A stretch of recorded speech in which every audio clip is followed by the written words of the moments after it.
Hi guys, it's Miss K and our rainforest sloth and baby. So cute.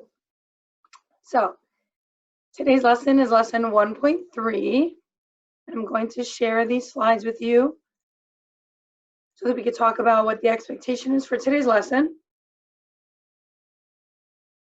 So it's called Matter Makes It All Up, which is what I told you the book is called that we are going to read together. Okay. So remember that our first task as ecologists was working with the Natural Resources Rescue, which is fictional, but it's important. So we're going to figure out why the jaguars and the sloths are not growing and thriving. So our investigation question is, how do animals grow? So as we go forward in these slides, I want you to have that in the back of your mind for the entire slideshow and also the reading that you're going to be doing. So we're going to read the book that's called Matter Makes It All Up. And in order to begin figuring out how animals grow. And the book is very, very informative. We're only going to read a portion of it today, probably half. I'm going to read pages 3 through 11 to you.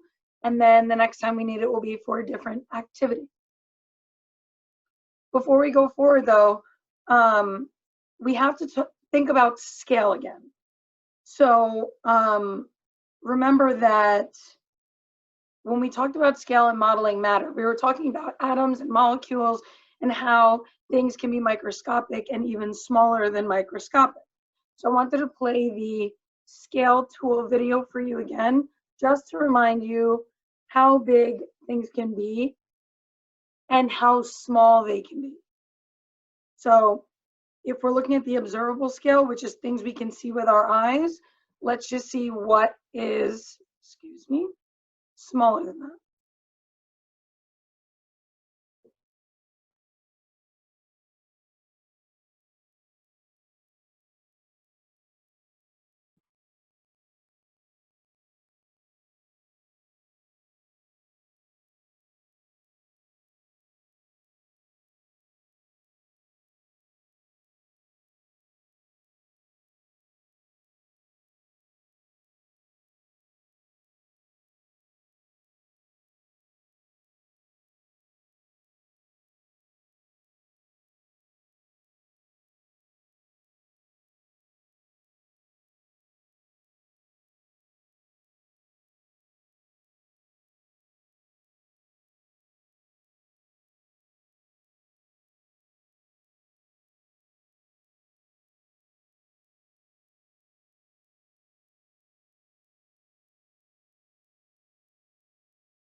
So in the book Matter Makes It All Up, we're going to be reading about molecules which are tiny and can't be seen through microscopes. So just remember that when we're going forward. Before we do the reading, I want you to stop and do a warm-up, which is the daily written reflection. So think about the illustrations of the 3 different ecosystems that you observed in lesson 1.2. And I want you to write about an animal that lives in one of those ecosystems. A lot of you observed and labeled an animal that you saw in all 3. So what might help that animal grow? So this prompt on page 7 of the investigation notebook, it allows you to express your early ideas about how animals grow, and now we are going to build on that. So I want you to stop and take a few minutes to complete that.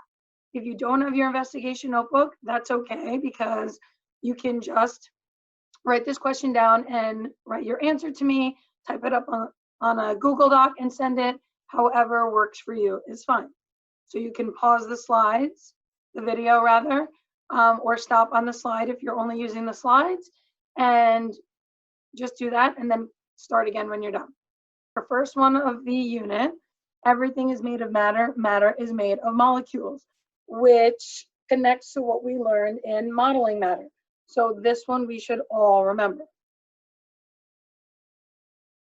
Here's our read aloud. Before you do so, please do the getting ready to read. You don't have to show this to me. Remember, I'm not grading it. I'm not going to even check it, but it does help us with our metacognition. So before the reading that we do, please answer these prompts in your investigation notebook, page 8. If you don't have your investigation notebook, you can just write agree or disagree somewhere if you write down notes, because I would really love for us to go back after the reading and possibly see, were we right, were we not right? Do we still disagree or agree about something?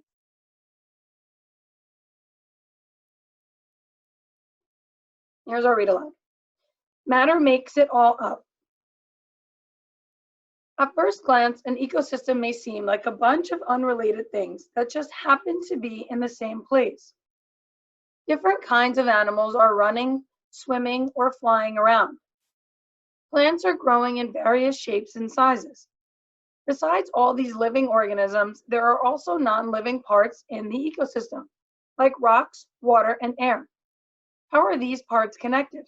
For example, think of some parts in a Florida swamp ecosystem. What do a rock, a cypress tree, an alligator, and a heron really have in common?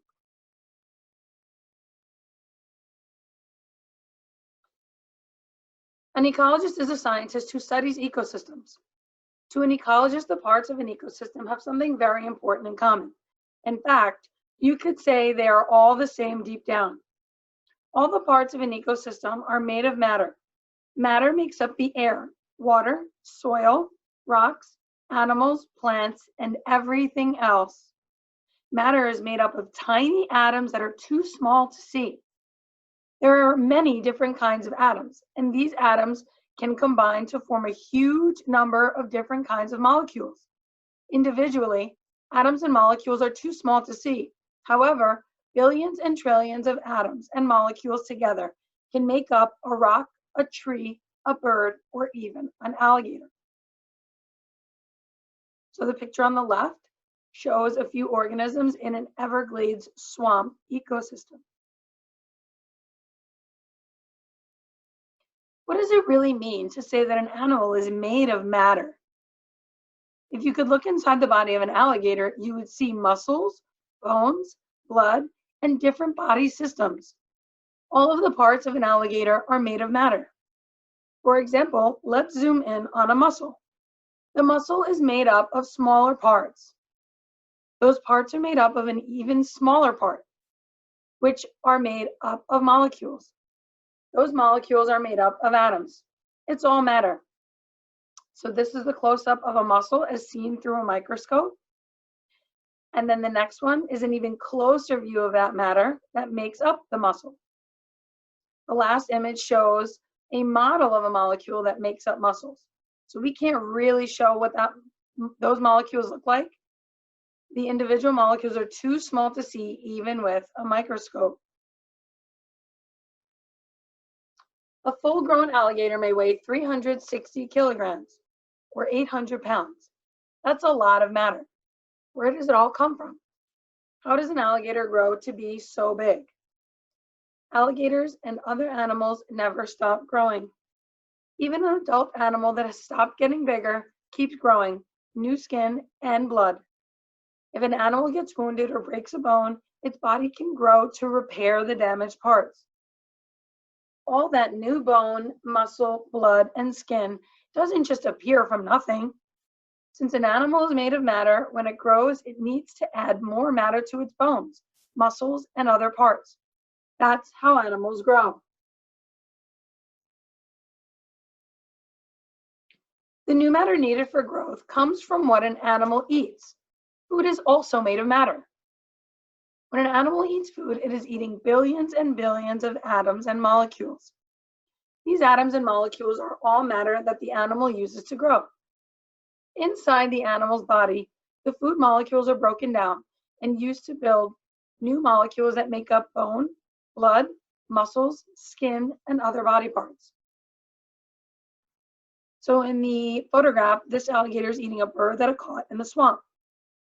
So it is now getting all of the bird matter ingested. Not all the matter that an animal eats gets added to the animal's body. Some of that matter isn't used by the animal. This matter ends up as different kinds of waste, including droppings. More important, the animal uses some of the food matter to get energy. Animals need energy to move and do all of the things animals do. When an animal uses matter to get energy, that matter is changed and released as gases into the air. Not all of the matter from food ends up as part of an animal's body. Some of the matter becomes droppings, like the alligator droppings shown above. The animal also uses some of the matter to get energy, changing the matter and releasing it into the air. So that was the read aloud, and what we are going to be doing with that information is we're going to use this page in our investigation notebook to synthesize information from the book. Ms. K, what is synthesizing? Well, it's basically to put together multiple pieces of information in order to understand something. When we're reading a science text, it can be helpful to think about how different ideas in a book are connected. This can help us to understand what we have read and connect it to science ideas we are learning. Connecting different ideas this way is called synthesizing.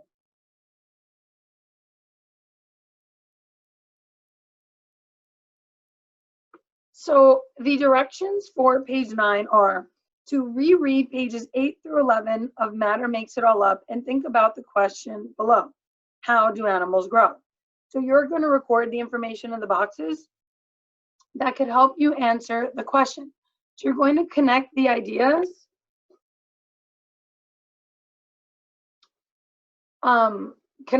together to come up with a new understanding that answers the question.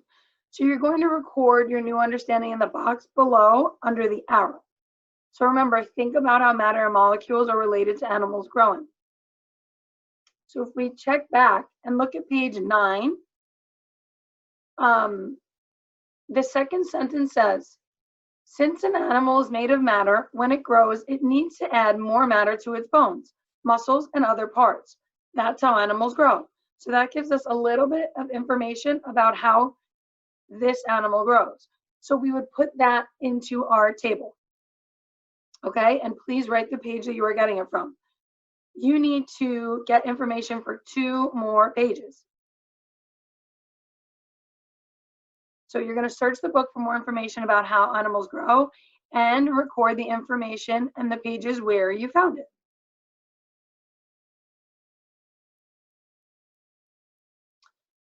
What new understanding do you now have about the question, how do animals grow? So remember, I wanted you to think about that the entire reading, and then write in the box any new understanding you have about how animals grow. How would you be able to summarize how animals grow in 1 or 2 sentences based on the reading?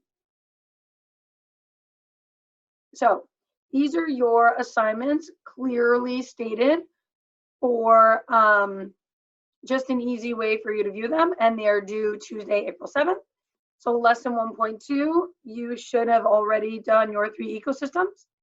Investigation notebook, page 7, and page 8 and 9, which was reading Matter Makes It All Up, the getting ready to read, and synthesizing our information on how animals grow.